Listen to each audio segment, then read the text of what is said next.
Hare Krishna.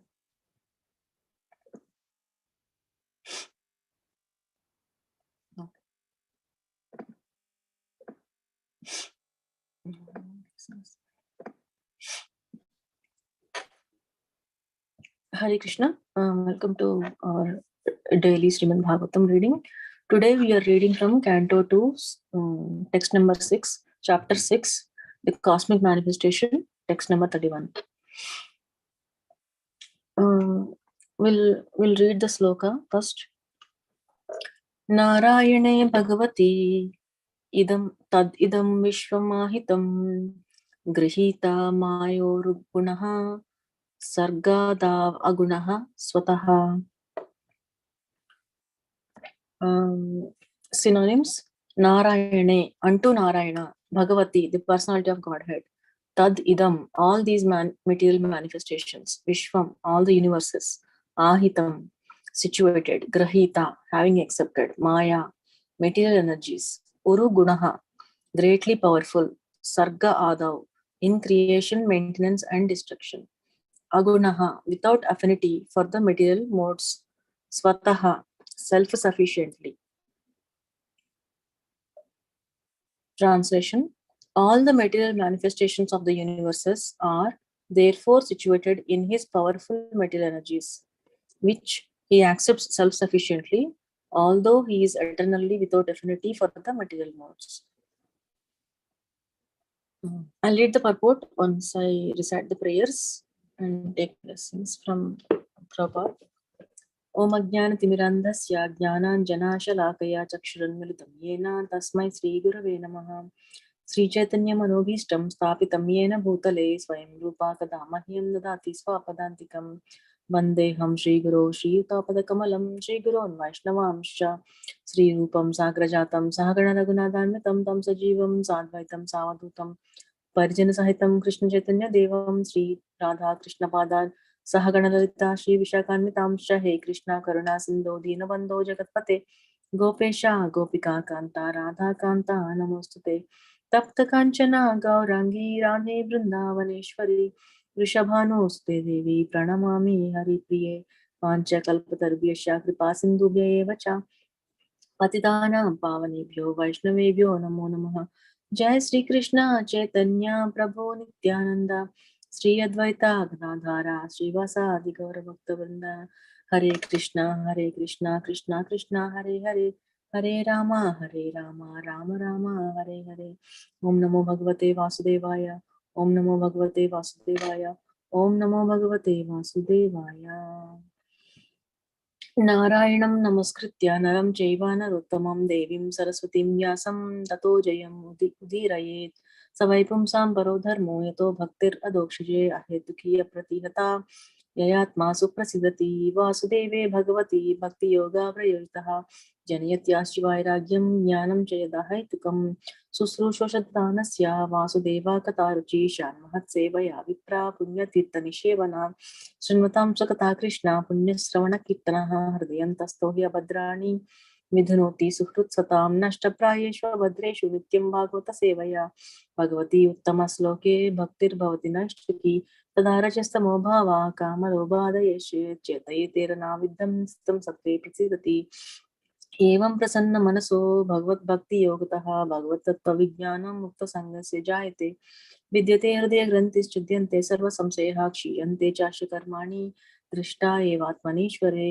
कृष्णाय वासुदेवाय देवकी नंदनाय च नंदगोपकुमाराय गोविन्दाय नमो नमः नमो पंकजनाभाय नमो पंकजमालिने नमो पंकजनेत्राय नमस्ते पंकजांग्रिये त्वयि मे अनन्यविषया मतिर्मधुपते शकृतरतिं मद्वहतात् अद्धा गंगे वागुमुदन्मति। क्वीन कुंती महारानी की जय, श्रील प्रभुपाद की जय, ग्रंथराज श्रीमद् भागवतम की जय. We'll read the purport from His Divine Grace A.C. Bhaktivedanta Swami Srila Prabhupada ki jay. The question put by Narada before Brahma concerning the sustenance of the material creation is thus answered. Material actions and reactions, as the material scientist can superficially observe, are not basically ultimate truth in regard to creation, maintenance, and destruction. The material energy is a potency of the Lord, which is displayed in time, accepting the three qualities of goodness, passion, and ignorance in the form of Vishnu, Brahma, and Shiva. The time, the material energy thus works under the supreme spell of his lordship, although he is always transcendental to all such material activities. A rich man constructs a big house by spending his energy in the shape of resources, and similarly, he destroys a big house by his resources. But the maintenance is always under his personal care. The Lord is the richest of the rich because he is always fully complete in six opulences. Therefore, he is not required to do anything personally, but everything in the material world is carried out by his wishes and direction. Therefore, the entire material manifestation is situated in Narayana, the Supreme Personality of Godhead.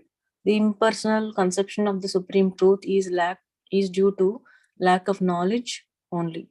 And this fact is clearly explained by Brahmaji, who is supposed to be the creator of the universal affairs. Brahmaji is the highest authority in Vedic wisdom, and his assertion in this connection is therefore the supreme information.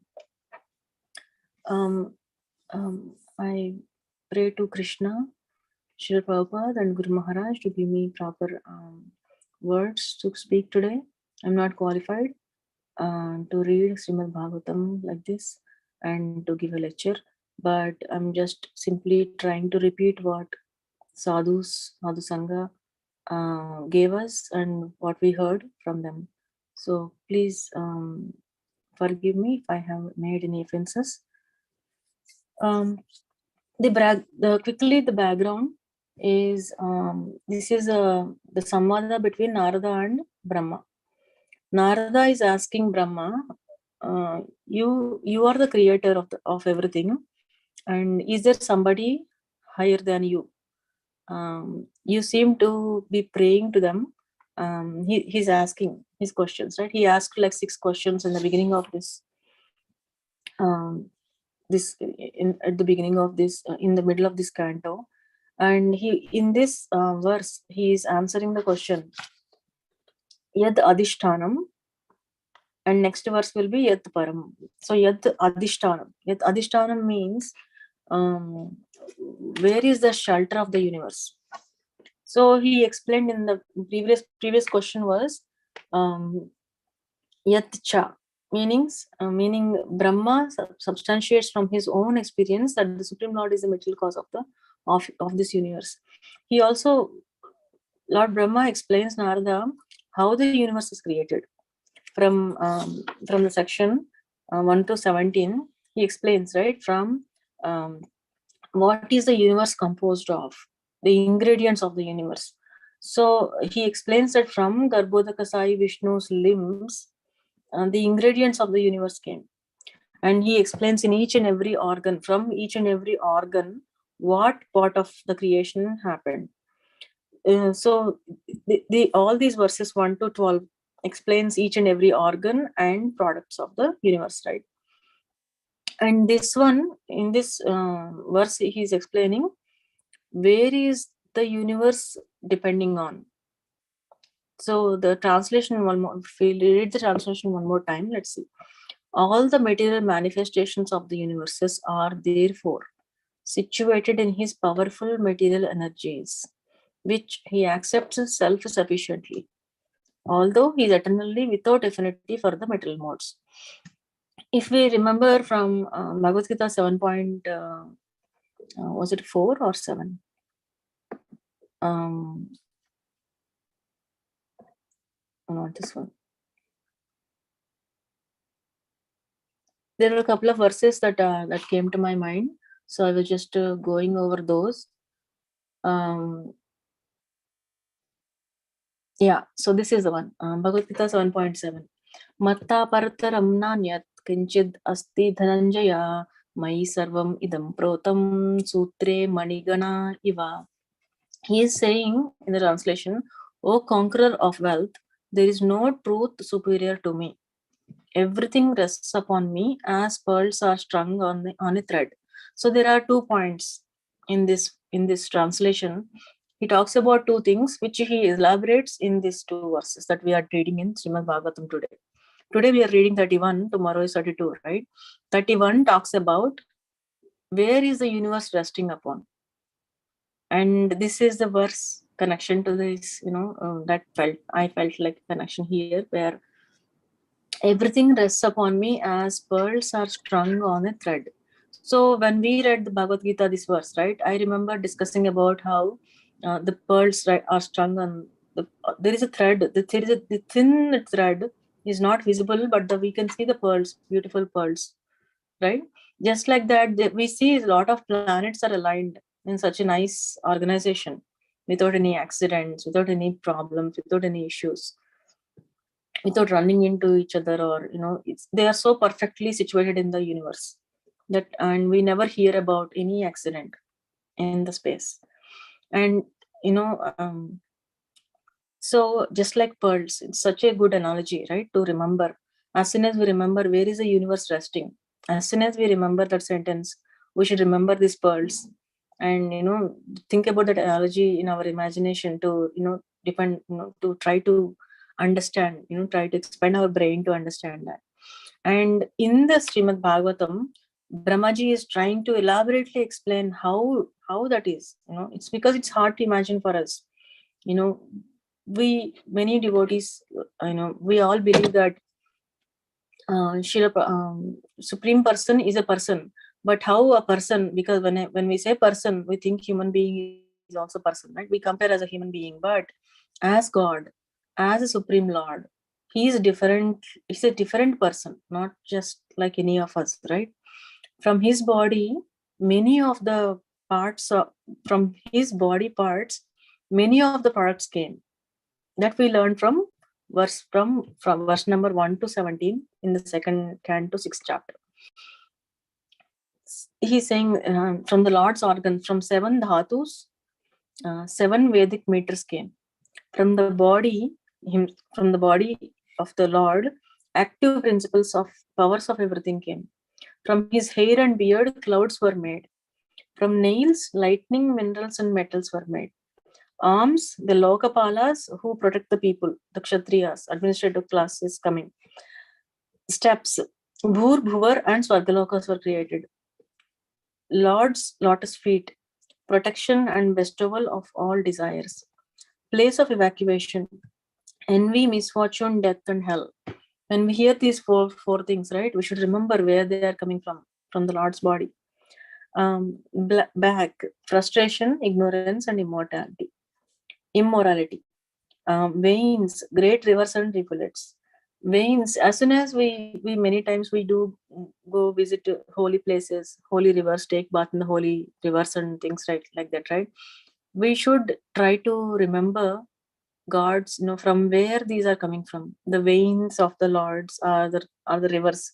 When we are there, we should remember that, okay, this is Lord's, it's coming from the veins of the Lord. And it's just another a tinge of our mood, how to remember God, right? So bones are his, mountains are coming from his bones.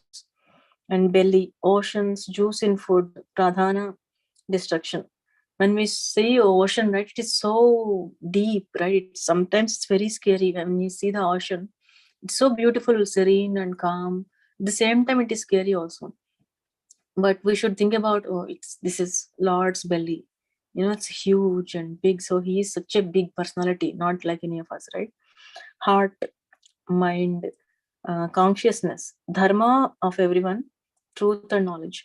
So why I'm reading all this is because the pearls are strung on a thread, very organized way, right? Just like that, the universe is resting on the Lord. How it is resting on the Lord is like this. All these body parts are aligned so nicely, right? And that's where all these products that we see, material creation, in the material creation, this is what we see. This is a ekapada vibhuti, right? We are not talking about the spiritual world, we are talking about the material creation. So in the material creation, and this universe is resting on the Lord. And Brahmaji is explaining to Narada this way. And there was another thing in the same verse. There are a couple of points that I wanted to emphasize on. One is where is it situated? The material manifestation is dependent on, right? Where is it depending on? Which he accepts self-sufficiently. That part is a little, because it's material energy, right? We don't think, many times we think of spiritual energy, material energy, we think material energy is separated from the God. But we forget that it is still coming from Lord only. Why he is accepting self-sufficiently? Self-sufficiently means he does not expect anything from it, or he's not anticipating anything from it. It's like he's self-sufficient with the energies, with his own energies. Although he is eternally without affinity for the material modes. Meaning, all these three, what is material nature? The material bhautika prakriti in Telugu, right? This bhautika prakriti, the material modes of this nature is consisting of, is made of three modes of material nature. What are the three modes? Goodness, passion, ignorance. So these three modes does not affect him. That's why they are saying he is eternally without affinity. Even though they are created from him, he is above the material modes. That we have seen in Bhagavad Gita also, right? And this material energy is working under his direction. Under his direction. That's why he is self-sufficiently, he's accepted. Like it's coming from him and it is working under his direction. So if we look at the Mayadhyakshena Prakriti verse, right? This verse is from Bhagavad Gita 9.10. Let's just quickly read it, right? Mayadhyakshena Prakriti Suyate Sacharacharam Hetunanena Kaunteya Jagat Viparivartate. The translation says, this material nature, which is one of my energies, is working under my direction, O son of Kunti, producing all moving and non-moving beings. Under its rule, this manifestation is created and annihilated again and again. So, who is the ruler? The supreme ruler is we all agree also. There is no argument in that. But to understand the depth of the creation, the supreme ruler is Supreme God, Krishna, right? And but under its rule, what is ruling here? This material energy is ruling here. But who gave her the position? It is working under my direction. All my energy is one of which is the material nature is one of my energy, and it is working under my direction, under Supreme Lord's direction. That means Supreme Lord appointed the material nature, under whose rule this creation is happening. This creation and annihilation again and again is happening under her rule. So it's just all these connections are like, for me, whenever there is a connection, I feel like, the truth is re-emphasized again and again and again. Like the doubt, there's no more doubt. The doubt should dissolve. The doubt in our heart should go away, because such long scriptures, right? Like 18,000 verses, is it? These 18 books of Srimad Bhagavatam, when we read in depth and when we take the time to understand each and every single verse of it, right? Our doubts will be clarified. All our doubts will be gone, and we will be going towards more and more of this conviction of learning to believe that Supreme Personality is a person, and how this universe is created, and how we are dependent on it. Like how do we become a part and parcel? Like we all say, right? Many times we say, I am the part and parcel of the Lord.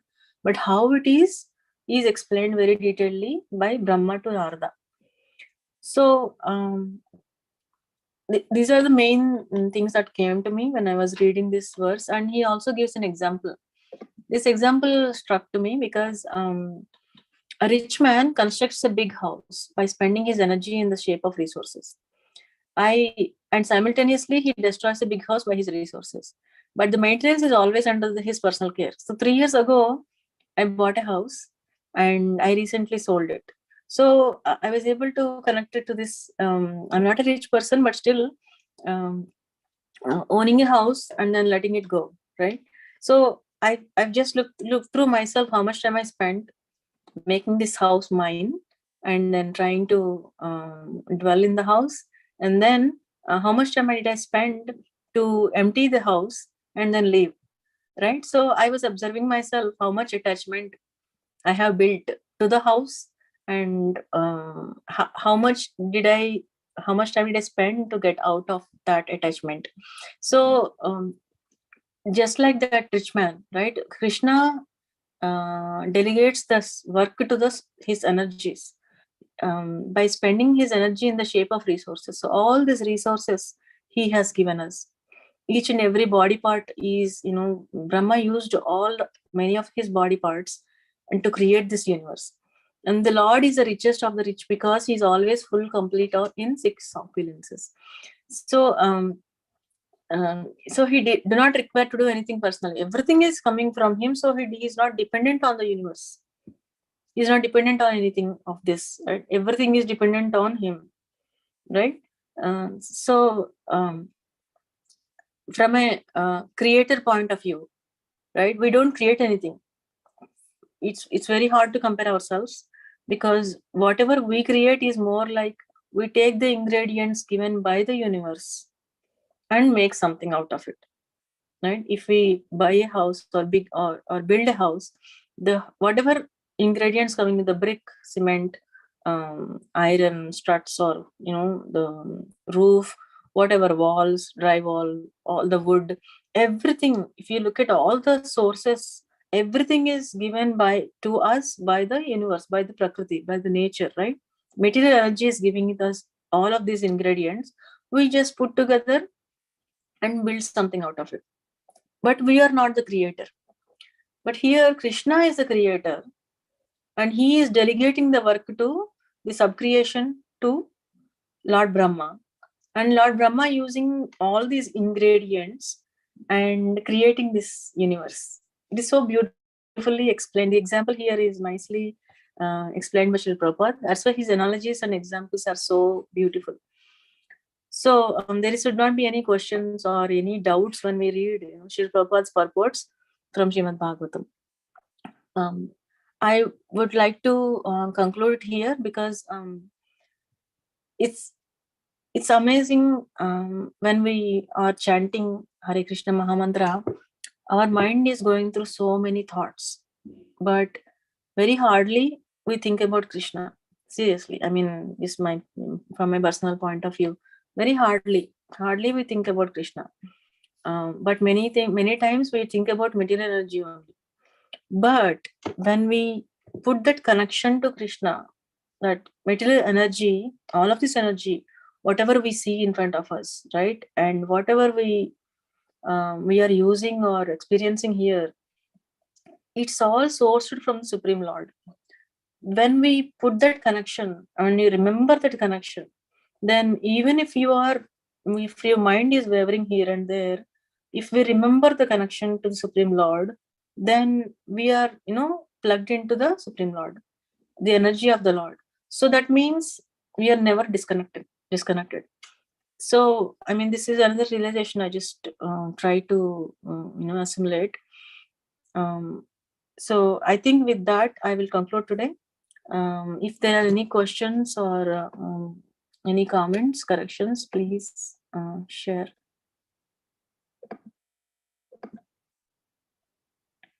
And thank you very much for giving me the opportunity to be patient and listening.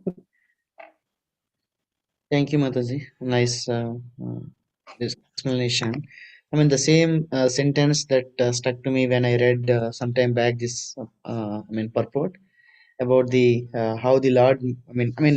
Because He didn't create another personality to do the maintenance of the universe, right? I always use it to think. But then when I Right. read the purport, Prabhupada he didn't say a lot of places this language, right? So I think I remember seeing only in this place.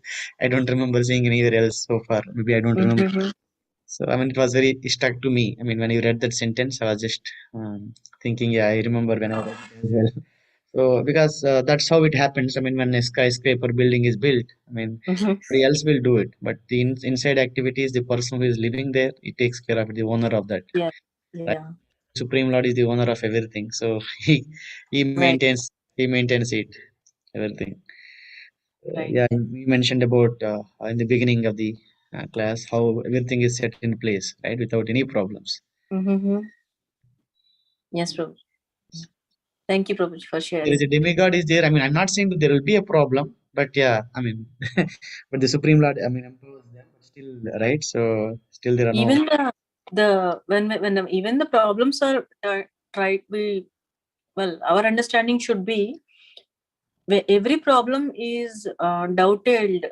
If we doubted it towards Krishna, then it is for a cause, for a reason. Even in this purport, in this translation also, he says, right, the cause and effect is both from Krishna only, right? Yeah, The cause and effect, he is both cause and effect. Many times we think, yes, he is the cause, but how is it effect, right? yeah. How is it affect? We think we are affected by the cause. Many times we think that, right? It's affecting me. All these problems are affecting my psyche, or I'm stressed out, or whatever. But ultimately, we are supposed to go back to him, and whatever problem he's giving us is trying to bind us to Krishna. I mean, if we look at it that way, if we bind ourselves that way, if Yes, we are binding ourselves to a problem, then that is a different problem. That is more problem then, right? So the effect, how affecting is because all the problems he's giving us is to bring us back to him, take yeah, us back. So, but we don't remember that at that, when we are in that suffering, in that mindset, when we are disconnected, we don't remember it, and so it's going to be painful and heavy. We feel pain and heavy because we think we are the only one. We are independent, right? We think that. But if we think that we are dependent, and effect and cause both are Krishna, then that pain will be lifted out of our heart, I think. yes, Mataji. No, thank you. I think you nicely put together that point as well. Generally, when the problems, I mean, we read in the Bhagavad Gita, right? I mean, the Krishna pushes the demons to the lowest planets, and their purpose, it is also another form of his mercy, right? Mm-hmm. So he does it to the demons. What about the devotees or normal people, right? So I mean, Right. whatever he does, it is for their good. I mean, for us, for our Right. good. So, but then, of course, we don't see it. I mean, some things maybe, yeah, maybe to teach a lesson or to get him closer to him, Right. right? So, but yeah, thank you, Mataji. Thank you, Prabhu. Any other comments or realizations the audience want to share?